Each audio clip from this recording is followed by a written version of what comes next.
Good morning. আজকে সকাল সকাল ব্লগটা শুরু করলাম। পাখির এখনো ঘুমই ছাড়েনি। আর মোটামুটি আমরা রেডি হয়েছি, কারণ আজকে আমরা যাচ্ছি নৈহাটি বড়মার কাছে। ঘুম ভাঙেনি?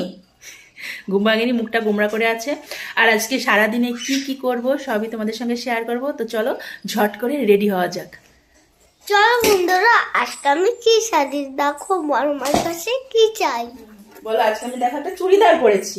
পাখিকে চুড়িদারটাই পরালাম, কারণ সারাদিন ওখানে গিয়ে কতটা কি লাইন পড়বে সেটা আমি জানি না। রোদের মধ্যে এরকম হালকা একটা জামাই পরালাম, কিন্তু সকালবেলা উঠেও তার ড্রেসটা পছন্দ হয়নি।